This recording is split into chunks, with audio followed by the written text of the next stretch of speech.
Kalau seandainya memang kemampuan untuk bisa nebak-nebak pasar itu malah banyak salah daripada benernya, bisa jadi ketika kita lihat di 5 tahun ke depan, returnnya kita tuh kalah sama return si reksadananya.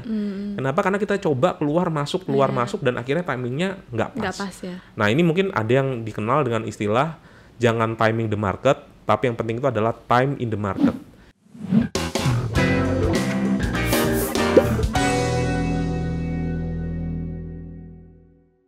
Halo Konvisto, selamat datang di Investalk, all about investment. Episode baru dari Investalk masih bersama aku Mary dan salah satu narasumber kita yang keren banget. Datang jauh-jauh dari Surabaya. Kita akan ngobrol sedikit banyak tentang investasi. Langsung aja kita sapa. Halo Pak Dodi. Halo semuanya. Oke, sedikit informasi, Pak Dodi Prayogo ini adalah seorang dosen katanya dan aktif juga menjadi konten kreator yang membahas seputar investasi reksadana ataupun saham. Mungkin langsung aja kita tanya ke Pak Dodi lebih lengkapnya. Pak Dodi boleh kenalan sedikit sama kawan Visto yang nonton? Oke, sebelumnya thank you juga sudah diundang di sini. Mungkin sedikit perkenalan ya. Saya betul tadi yang dikatakan saya dosen, tapi dosennya bukan dosen ekonomi, dosennya teknik sipil ya. Jadi memang backgroundnya agak nggak nyambung. Tapi ini juga membuktikan kalau teman-teman dari berbagai macam latar belakang juga bisa berinvestasi. Itu poin pentingnya ya. Nah, awal mulanya kenapa kok bisa ada channel YouTube? Jadi saya pribadi konten kreator juga di YouTube, ada juga di Instagram, di TikTok gitu ya. Awalnya adalah karena memang dari 2013 saya suka investasi. Kan terkadang ada orang yang mungkin lebih terkenal hobinya atau lebih terkenal interestnya dibandingkan kerjaan utamanya. Nah, kurang lebih saya seperti itu, belajar investasi, mulai investasi sendiri, merasakan jatuh bangunnya di pasar modal seperti apa. Akhirnya punya banyak cerita. 2019 memberanikan diri untuk upload video dan itu pun juga tidak ada motif apa-apa, cuman sekedar iseng sharing aja atau posting. Mulai review aplikasi investasi dan sebagainya, ternyata ada yang naik ketika pandemi karena searching volume-nya tuh naik banget pada saat pandemi.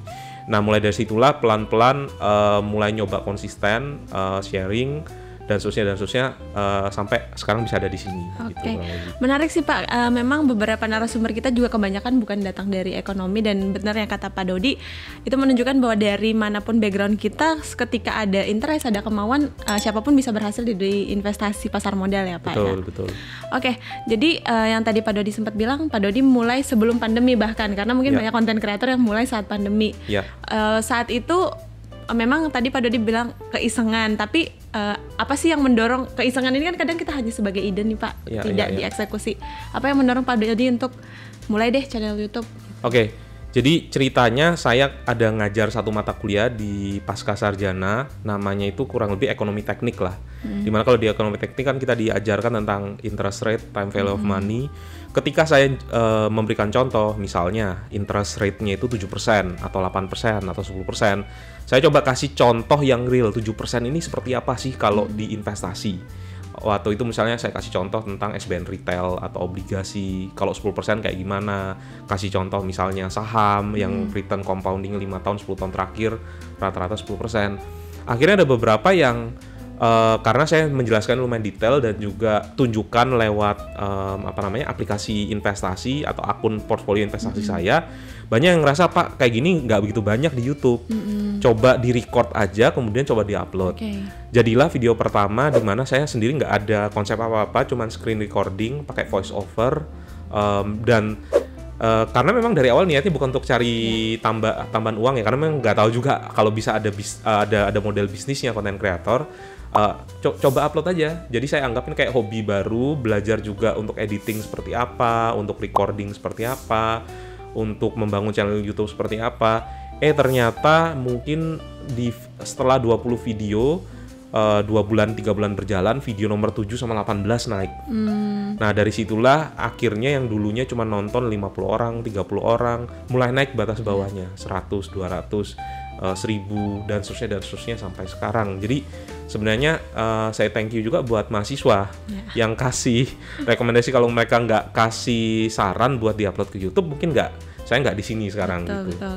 Berarti memang konsistensi juga perlu ya Pak ya, karena kayak tadi Bapak bilang video pertama sampai ke 20 kita nggak tahu yang akan naik yang mana gitu ya Pak ya. Betul. Nah tapi background Bapak dari ekonomi nggak kalau kuliahnya? Kalau dosennya kan teknik sipil. Oh ya, kalau background kuliahnya jadi saya murni teknik sipil, mulai dari yang S1 kemudian studi lanjut juga di teknik sipil, dosennya juga di teknik sipil. Cuman memang interestnya waktu studi lanjut kan, saya kebetulan studi lanjut di Taiwan, di luar negeri, itu perpustakaannya lengkap. Jadi ketika kita bosan untuk research, ternyata saya nyari buku-buku yang populer yang mungkin nggak ada di univ-univ di waktu saya sekolah dulu. Itu ada, misalnya kayak buku Warren Buffett ada, buku Peter Lynch ada, buku pengarang-pengarang populer ada di sana. Akhirnya lumayan dong gratis. Kan waktu itu kan mungkin kita internet juga belum semaju sekarang ya. Kalau sekarang mungkin PDF ataupun EPUB yang bisa kita beli itu ada gitu. Kalau dulu kebanyakan hardcover gitu. Nah akhirnya saya sisihkan waktu bisa sampai perpus tutup jam 9 malam itu baru pulang gitu. Nah itu akhirnya jadi pengalaman, tiba-tiba ketika mau bikin konten keinget nih, oh dulu pernah baca kayak gini, oh dulu ada quotes yang seperti ini yang kena. Nah itu mungkin bumbu-bumbu seperti itu yang akhirnya ada di konten saya gitu. Mungkin karena Bapak juga backgroundnya dosen ya, karena saya menonton beberapa videonya Pak Dodi, penyampaian tuh enak dan gampang diterima sama penonton gitu. Berarti Pak Dodi udah belajar investasi otodidak. Kenapa reksadana Pak? Sebenarnya kalau kita bicara portfolio secara umum, saya ada banyak komposisi. Jadi di saham ada, di reksadana juga ada. Spesifiknya saya eksklusif di saham tuh mulai dari awal investasi 2013. Justru saham dulu ya Pak? Saham dulu. Jadi ini kebalik ya. Kalau teman-teman mungkin mulai dari deposito dulu, mungkin ke reksadana pasar uang, baru obligasi, baru reksadana saham, baru saham gitu ya. Kalau saya pribadi langsung di saham. Nah ngerasa kalau ini kan saya kan bukan orang yang nggak mengerti apa yang, maksudnya saya merasa saya bisa belajar gitu, dan resource untuk belajarnya banyak, buku-buku investasi saham. Tapi kenapa kok investasi saya di 5 tahun pertama itu kok banyak merahnya daripada hijaunya? Ternyata saya pelajari kalau ternyata investasi saham bukan melulu masalah teori, tapi juga ada unsur psikologis di situ, ada unsur analisa, bukan sekedar rasio-rasio. Akhirnya ketika 5 tahun awal itu naik turun, ada yang untung, ada yang gagal, tapi kalau di rata-rata kok returnnya di bawah IHSG gitu ya. Akhirnya mulai mencoba membuka ke instrumen investasi yang baru, mulai baca-baca buku non saham, non Warren Buffett, non Peter Lynch gitu. Ketemulah satu buku yang ternyata ada aliran yang namanya Financial Independence Retired Early. Nah dari situ mereka mensuggest kalau seandainya orang mau bebas finansial dengan cara yang simple, itu salah satu kendaraan di US yang lumayan terkenal adalah index fund atau reksadana indeks. Nah dari situ saya mulai baca bukunya reksadana indeks. Akhirnya saya memutuskan gimana kalau saya buat 2 portfolio, satu yang dikelola secara aktif saya pribadi, satunya yang dikelola secara pasif lewat reksadana indeks. Nah dari situlah saya mulai beli reksadana, tapi spesifiknya reksadana indeks di 2018-2019 sampai sekarang juga. Dan ketika bikin konten, ternyata yang lebih mudah kena itu yang konten reksadana karena penontonnya itu tidak seberagam kalau di saham. Kalau di saham saya bahas misalnya tentang aliran fundamental, yang komen bisa dari teknikal, dari bandarmologi, ada dari trader gitu. Jadi merasa nggak begitu nikmat aja kalau bikin konten saham. Tapi ketika bikin konten reksadana indeks gitu, kelihatannya konsep ini begitu mengena di komunitas investor yang banyak taruh reksadana. Akhirnya ikutin aja, ketika memang banyak yang terbantu dari konten reksadana, saya perbanyak konten di reksadana. Kurang lebih seperti itu. Mungkin sebelum kita jauh ngobrolin si reksadana indeks dan lain segala macam, Pak, boleh nggak sih, siapa tahu ada teman-teman yang nonton di sini masih belum tahu reksadana itu apa? Boleh dijelasin tadi? Reksadana itu jadi intinya adalah suatu wadah di mana dana-dana dari masyarakat yang ada gitu ya, itu dikumpulkan dalam satu wadah. Kemudian dana-dana tersebut itu akan dikelola oleh yang namanya manajer investasi. Manajer investasi tugasnya adalah membantu kita untuk menyusun portfolio investasi. Nah, nanti reksadana tadi tergantung nih nama produknya. Kalau reksadana pasar uang, maka manajer investasi akan banyak alokasikan ke deposito ataupun mungkin obligasi yang jatuh temponya kurang dari setahun. Kalau misalnya dominan ditaruh di obligasi, itu namanya reksadana pendapatan tetap. Kalau dominan ditaruh di saham, namanya reksadana saham. Jadi kurang lebih seperti itu. Mungkin ini jawaban buat teman-teman yang bingung nih kalau mau beli saham pilih yang mana, atau kalau mau beli deposito atau invest deposito, mana sih deposito yang kasih return yang paling tinggi. Ya udah kasih aja ke MI yang manajer investasi yang mungkin sudah terbukti punya license juga yang bisa kasih profit yang lebih tinggi daripada kita pilih sendiri. Oke, berarti bedanya kalau kita misalkan terjun langsung di saham itu kita analisa sendiri. Analisa sendiri, bisa benar bisa salah. Oke. Gitu. Nah, kalau di si reksadana indeks tadi berarti dia termasuk ke dalam reksadana saham seperti itu. Indeks sendiri sebenarnya ada 2 indeks ya yang di Indo. Ada indeks obligasi dan indeks saham. Cuman yang indeks obligasi nggak begitu banyak produknya. Kalau yang indeks saham itu sekarang ada banyak karena memang beberapa tahun terakhir ini ada banyak yang masif buat produk-produk indeks. Misalnya mungkin yang terkenal indeks LQ45, LQ45 saham yang ada di dalam indeks. Manajer investasi cukup membeli ke 45 saham tadi sesuai dengan bobot yang ditentukan oleh penerbit. Penerbitnya kan Bursa Efek. Atau mungkin ada indeks Sri Kahati yang juga lagi populer dari organisasi Kahati, isinya 25 saham yang ada unsur ESG-nya di situ. Nah, kurang lebih seperti itu. Jadi di reksadana indeks sendiri harusnya biaya manajer investasinya lebih rendah karena mereka tidak perlu bayar banyak uang untuk analis, untuk site visit, melainkan mereka kan cukup mengcopy saja. Lebih sedikit gitu ya, lebih sedikit saja. Nah, itu akhirnya ada yang mungkin dinamakan expense ratio. Expense ratio itu kayak semacam perbandingan antara biaya yang dikeluarkan terhadap aset total. Nah, itulah yang menyebabkan saya suka dengan reksadana indeks. Karena saya nggak tahu reksadana saham mana yang menang, tapi yang saya tahu adalah reksadana saham ini pasti biaya fee manajemennya lebih tinggi daripada reksadana indeks dan belum tentu performanya lebih bagus. Oke, cukup menarik sih Pak, karena memang saya sendiri jujur aja baru di reksadana saham sama pendapatan tetap. Beberapa kali sebenarnya ngelirik reksadana indeks, tapi emang karena belum sepaham itu kali ya, jadi ya itu tadi kinerja reksadana saham saya juga beberapa ada yang lagi kurang yang turun, perform lah gitu. Tapi memang kalau reksadana indeks kemungkinan besar nggak akan jadi pemenang di satu tahun tertentu. 2021 misalnya pemenangnya pasti ada reksadana saham A gitu. Reksadana indeks itu akan stabil di mungkin top 15% gitu ya. Tapi dia jarang menjadi yang tertinggi. Tapi masalahnya yang tertinggi tadi belum tentu jadi tertinggi di tahun berikutnya. Betul. Oke, jadi kalau Pak Dodi pada saat memilih reksadana, mungkin di porto Pak Dodi ada yang selain reksadana indeks kan ya mungkin? Ada, tapi porsinya sangat sedikit. Jadi saya termasuk teman-teman mungkin yang toleransi resikonya tuh lumayan agresif. Karena memang di awal sudah ditempa di pasar saham. Betul. Jadi ngelihat yang namanya turun 2% sehari, atau bahkan yang waktu pandemi kan sempat yang pasar sahamnya di stop gitu ya, turunnya sampai 5%. Itu sudah merasa memang bergetar gitu ya. Wah, ini cuman sudah nggak sampai sepanik dulu gitu yang harus akhirnya kita impulsif. Wah, ini apa nggak dijual aja ya, takut turun. Masa-masa itu sudah terlewati di 5 tahun pertama karena akhirnya sudah ngeliat satu siklus. Ternyata yang nantinya turun kalau memang bagus akan naik lagi, tinggal kita sabar apa enggak. Nah, akhirnya saya mungkin 90% itu di reksadana indeks, sisanya lebih ke arah balancing aja. Kalau saya reksadana indeksnya lagi all time high, lagi naik-naiknya, saya taruh dulu deh di pasar uang.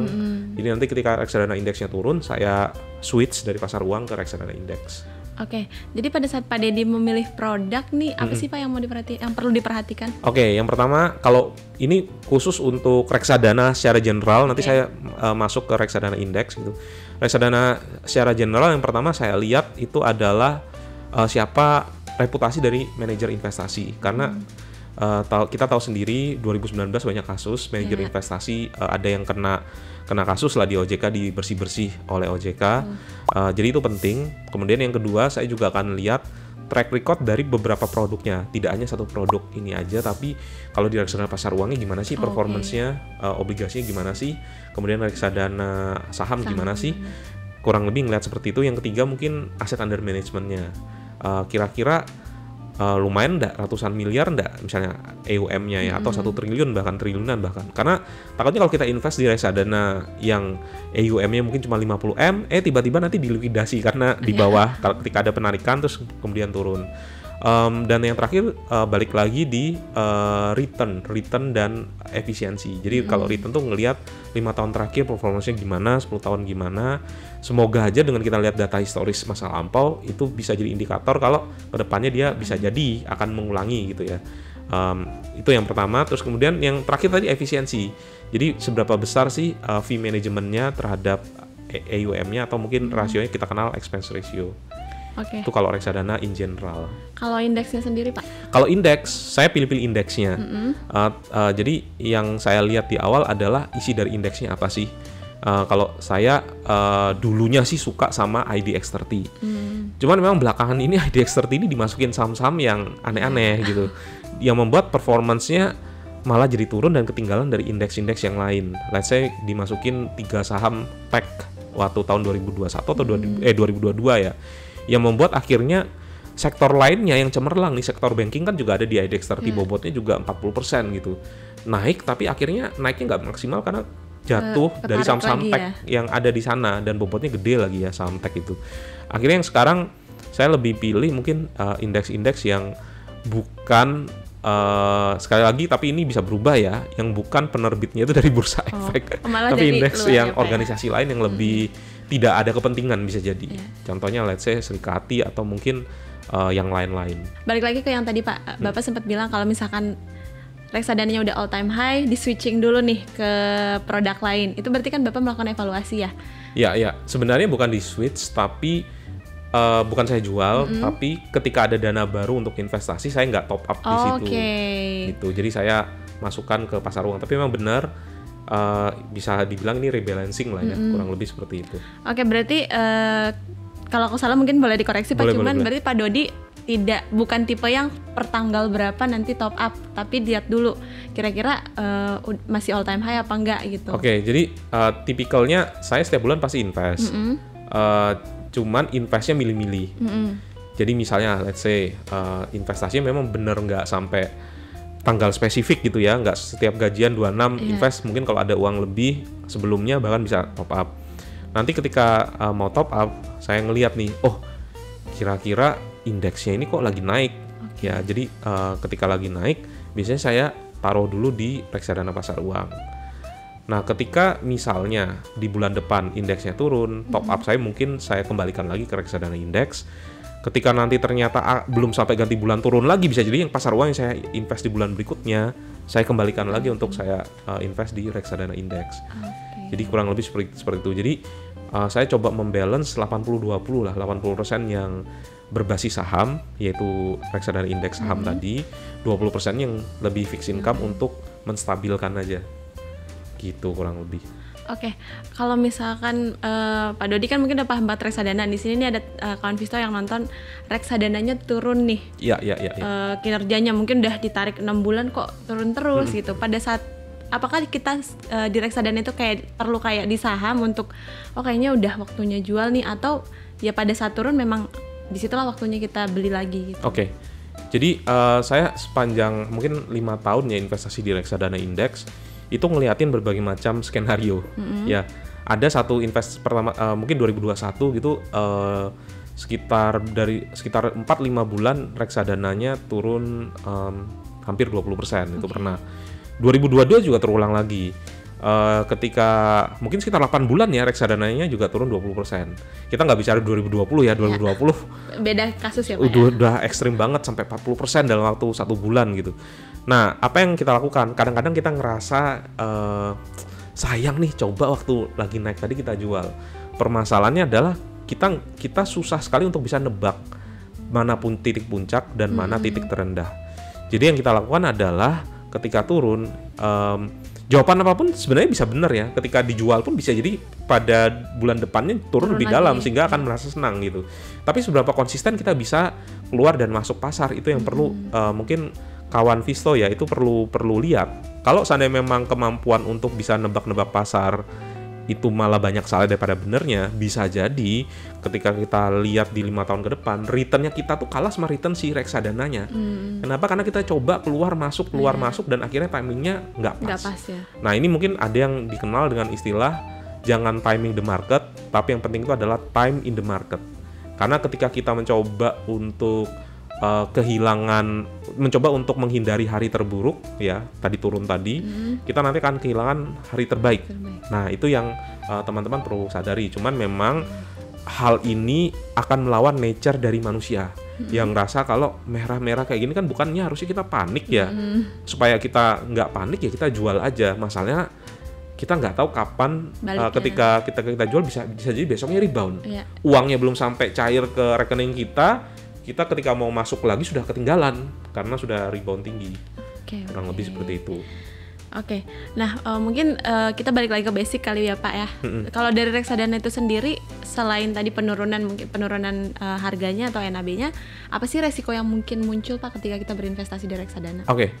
Kalau reksadana sendiri, satu, kalau kita bicara reksadana saham ya, karena kalau reksadana pasar uang dan obligasi kemungkinan atau mungkin kita mulai dari reksadana obligasi dulu deh. Salah satu resiko dari reksadana obligasi adalah ketika obligasinya itu gagal bayar. Itu kalau reksadana obligasi. Tapi biasanya kalau reksadana obligasi itu ada dua versi. Satu yang isinya obligasi negara, satu lagi yang isinya itu obligasi perusahaan. Kalau obligasi negara, resikonya gagal bayarnya nyaris nggak ada. Karena sampai sekarang negara Indonesia, pemerintah Republik Indonesia belum pernah gagal bayar. Nah, kalau obligasi perusahaan ada kemungkinan, misalnya contohnya obligasi dari BUMN karya gitu ya, itu ada yang terlambat bayar atau bahkan sampai di hold dulu gak dibayar lagi. Nah, itu yang bisa jadi membuat returnnya kita tuh hilang secara permanen.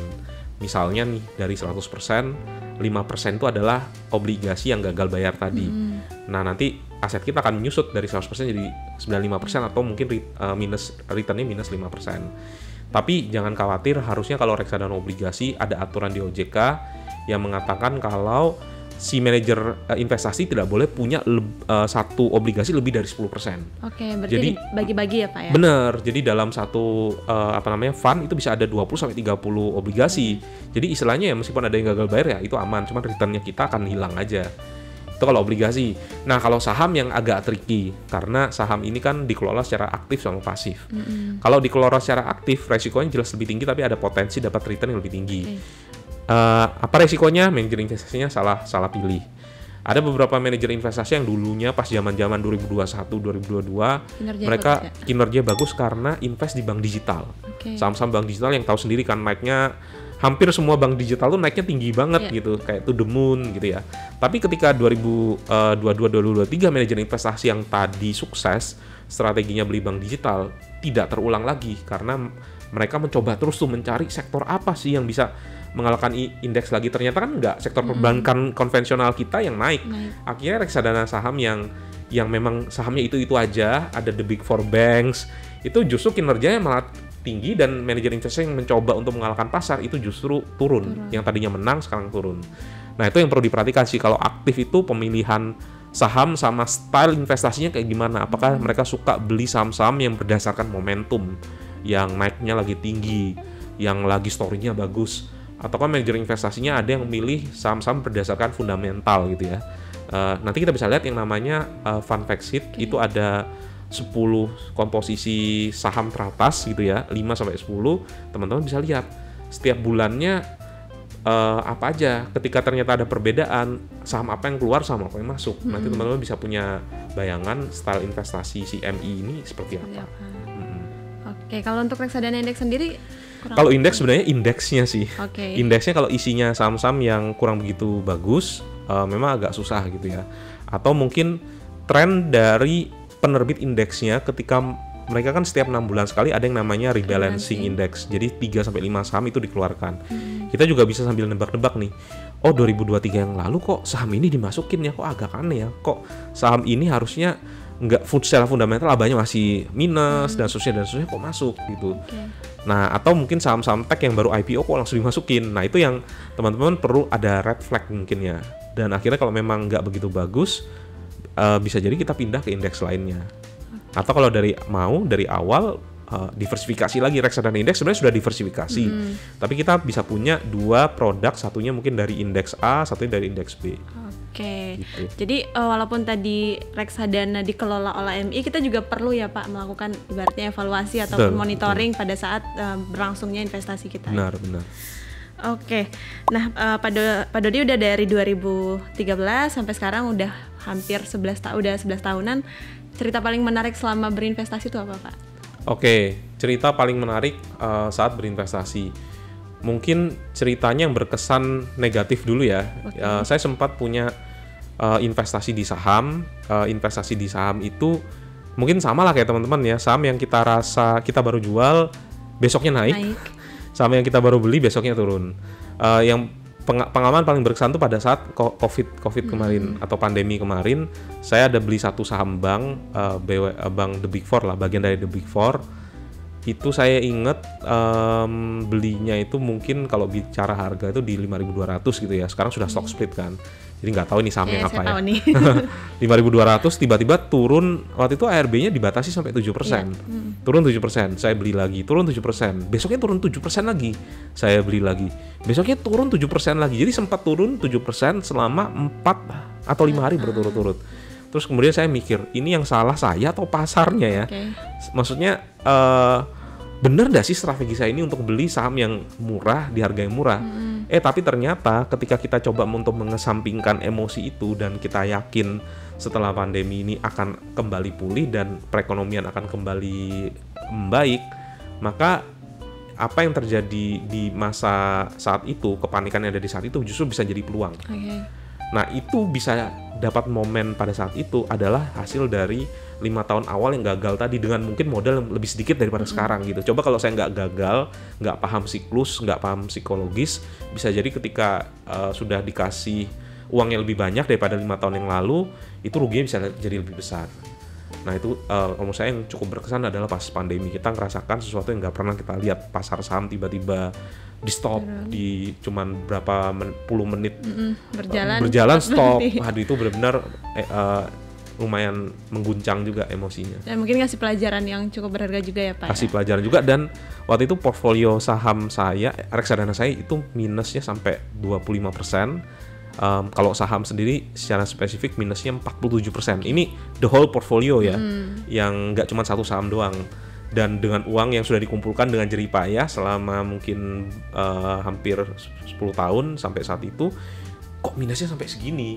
Untungnya istri saya itu nggak begitu paham dengan investasi, dalam artian kita pembagian tugasnya, istri sebagai kasir, saya sebagai manajer investasi, istri pokoknya yang ngatur pengeluaran, bayar-bayar dan seterusnya. Saya istilahnya tinggal kasih aja, kemudian istri bilang, oh nanti tahun depan nanti ada bayar uang pangkal sekolah anak gitu ya, saya nanti ngaturin, oh berarti ada beberapa porsi yang harus kita kembalikan ke cash atau ke pasar uang gitu ya, nggak bisa di saham. Nah istri saya tunjukin minus segini, nominal minusnya gede banget, berapa digit gitu kan. Istri cuma nanya, ini bisa balik lagi enggak? Dalam hati saya, bisa balik lagi enggak? Tapi saya bilang bisa balik, ya pasti bisa balik lah nanti saat pandemi. Akhirnya ya udah nggak apa-apa, ngapain dipikirin. Akhirnya bener, meskipun beberapa bulan pada saat itu ya nggak tenang juga ya, meskipun sudah ngalami ya, tapi akhirnya nggak melakukan tindakan yang impulsif, misalnya cut loss atau jual rugi. Coba ketika ada uang tambahan, saya tambahin lagi, sama ada beberapa yang saya switch. Ada beberapa saham yang nggak begitu bagus, turunnya sedikit. Saham yang bagus, yang blue chip tadi, big banks tadi, turunnya lebih banyak daripada saham yang nggak begitu bagus yang saya beli sebelumnya, saya switch.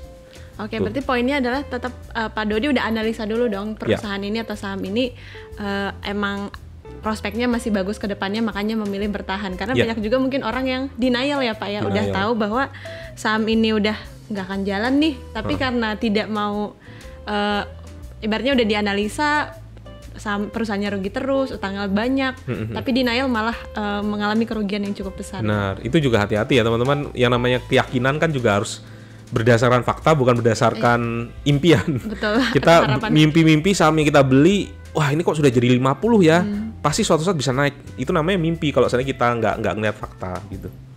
Oke. Nah itu tadi cerita pengalaman paling menarik dari Pak Dodi. Kalau cerita dari yang nonton YouTube nih, kan banyak yang komentar nih, suka banyak yang komentar. Ada nggak sih Pak pertanyaan paling menarik, atau ada yang mungkin curhat? Biasanya kan ada yang curhat di kolom komen. Ini jujur di 2 tahun pertama itu saya termasuk yang rajin balesin komentar. Tapi semenjak 2022 sampai 2024 itu saking banyak, ya maksudnya lumayan tambah banyak ya, konten tambah banyak, konten-konten yang lama tetap ada yang komen, konten-konten baru juga ada yang komen, akhirnya nggak bisa seintens dulu. Nah, tapi ada beberapa yang berkesan itu ketika mereka testimoni. Saya sudah ngeliat channel Bapak, dulunya saya nggak kenal investasi, sekarang jadi belajar investasi. Pada saat pandemi harusnya saya jual, ketika lihat channel Bapak akhirnya saya nggak jadi jual, sekarang malah tambah untung. Nah, itu beberapa yang membangun. Tapi ada beberapa juga pasti ada komentar yang negatif dong, misalnya ketika kita analisanya ada agak salah atau mungkin terlambat ya, maksudnya analisa kita itu baru ternyata kita bahas reksadana baru naiknya 1 tahun lagi, tapi pada saat proses minus-minusnya pasti banyak juga yang bilang tahu gitu nggak usah ngikutin saran-sarannya Bapak. Itu pasti selalu ada positif 1 dan 2 sisi.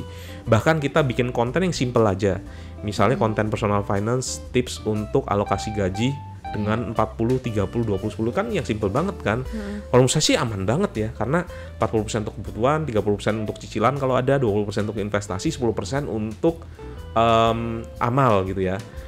Ada juga yang bilang di komen, loh kok nggak ada budget? Saya kasih contoh 5 juta ya, saya bagi-bagi tuh 40% kali 5 juta. Ada yang komen, loh kok nggak ada budget untuk orang tua? Wah anak durhaka ini, kayak gitu-gitu. Terus 5 juta gimana caranya 5 juta bisa investasi 1 juta? Pasti ini untuk yang single ya.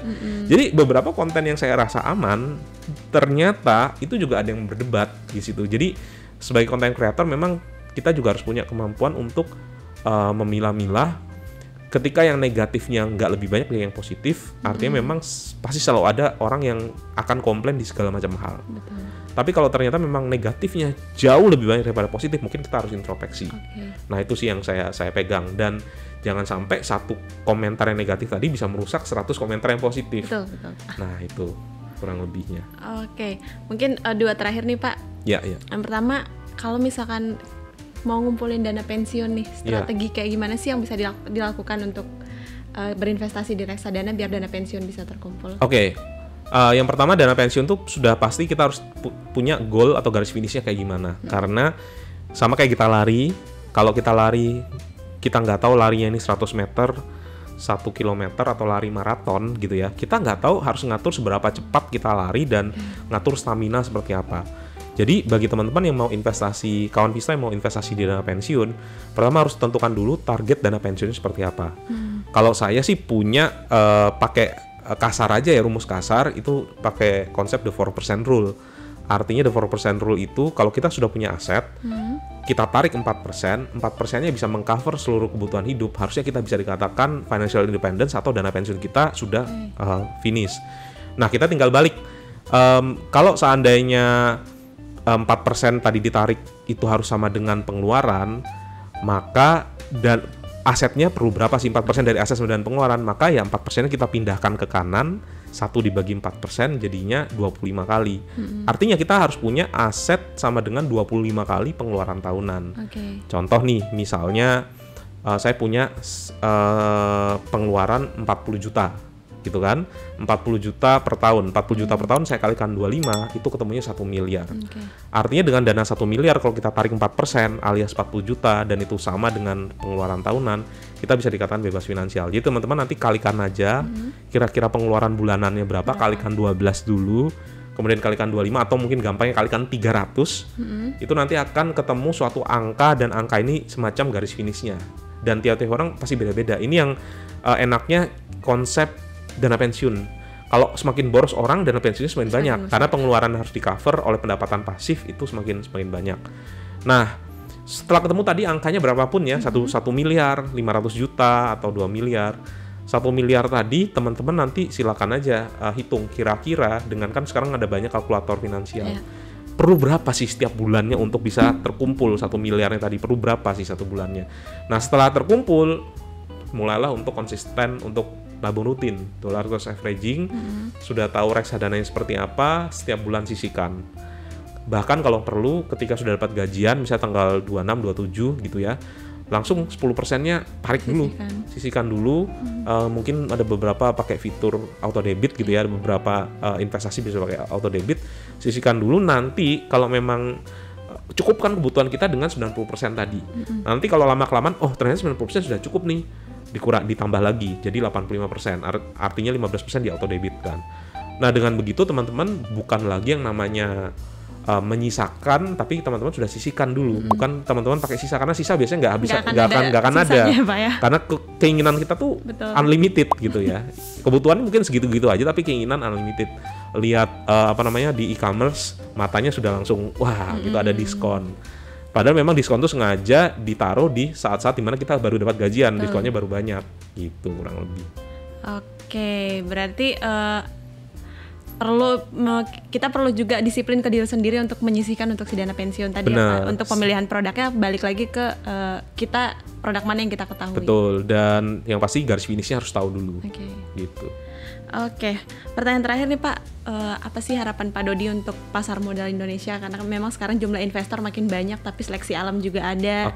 Banyak yang tarik diri juga, atau banyak yang mulai melirik investor di luar pasar modal gitu. Harapannya? Sebenarnya kalau kita bicarain pasar modal, mungkin lebih ke arah ini ya, literasinya, literasi keuangan yang saya yakin nggak bisa hanya dari investasiku yang memberikan banyak edukasi, tapi harus semuanya, bahkan sampai ke Bursa Efek Indonesia-nya dan seterusnya, untuk gimana cara literasi ini semakin masif lagi dikenal ke anak-anak muda. Ya kan, kalau mungkin kita yang sudah 10 tahun investasi pasar modal, kita sudah ada bayangan lah. Tapi anak-anak muda yang usia 18 tahun, 19 tahun baru buka akun saham gitu ya, mereka itu biasanya source utamanya adalah TikTok. Jadi mereka ketika scroll TikTok, ketemu analisa kayak gini, dipikir benar, padahal bisa jadi konten-konten yang naik itu adalah konten-konten yang engagement-nya tinggi, bahas-bahas misalnya saham yang IPO naik sekian ratus % gitu ya dalam waktu 1 bulan. Itu yang akhirnya terkadang, kalau di saham itu atau di reksadana saham, ternyata ini bisa untung cepat loh. Dan literasi seperti ini yang harus dikuatkan supaya pasar modalnya bertumbuh. Jadi kalau menurut saya, edukasi ke investornya itu semua pihak harus bisa kolaborasi, untuk bisa anak-anak yang generasi awal pertama kali investasi nggak trauma. Itu yang kalau menurut saya ya. Kalau dari Bursa Efek sendiri, mungkin kalau saham-saham yang IPO yang baru-baru tolong diseleksi lah. Jangan sampai 3 bulan sudah kembali ke 50 atau bahkan sekarang yang ada full call auction yang bisa sampai 1 gitu. Nah itu tolong kalau bisa bukan kita obati tapi kita cegah dengan cara filternya mungkin harus lebih kuat. Yang saham-saham IPO tadi jangan sampai tujuan IPO hanya untuk kejar target atau kejar target dan perusahaannya ada udang di balik batu karena sudah ada uang yang tinggi dan seterusnya gitu. Oke, seru banget ngobrolnya. Mungkin terakhir Pak, kalau misalkan Konvisto di sini pengen belajar lebih lagi dari Pak Dodi, mau belajar reksadana ataupun itu saham ataupun mau kenalan sama Pak Dodi, bisa reach out Pak Dodi di mana? Saya ada channel YouTube namanya Dodi Bicara Investasi, kemudian di Instagram ada @dodi.prayogo, di TikTok juga ada Dodi Bicara Investasi. Intinya bisa tonton konten di situ, boleh juga sambil komentar. Yang pasti saya memegang ini sih prinsip, kalau bisa semua yang saya bagikan tuh gratis. Ya sekarang tuh saya bagikan gratis, jadi belum ada semacam kelas atau grup eksklusif gitu ya, karena memang tujuan dari awal untuk berbagi secara gratis. Jadi silakan teman-teman lihat di situ. Kalau ada pertanyaan boleh juga tanya aja. Mungkin bilang aja nih, saya habis nonton dari Konvisto, supaya tahu nih kalau memang nonton dari sini pasti penanyanya yang serius gitu ya. Nanti saya bisa bantu untuk balas komentarnya gitu. Oke, nah mungkin buat Konvisto juga yang belum punya platform untuk berinvestasi, boleh download aplikasi investasiku di App Store dan Play Store, karena setiap transaksi yang Konvisto lakukan di investasiku akan mendapatkan MPC point yang bisa ditukar di seluruh merchant CT Corp dan bisa digunakan untuk membeli reksadana kembali. Mungkin itu dulu Pak Dodi untuk ngobrol-ngobrol hari ini. Seru sekali ngobrol bareng Pak Dodi. Aku juga banyak belajar mengenai reksadana dari Pak Dodi, dan mudah-mudahan tadi apa yang kita obrolin juga berguna buat Konvisto. Terima kasih juga buat Konvisto yang sudah menyaksikan sampai akhir. Sampai ketemu di Investalk berikutnya. Salam investasiku for better tomorrow. Thank you. Bye.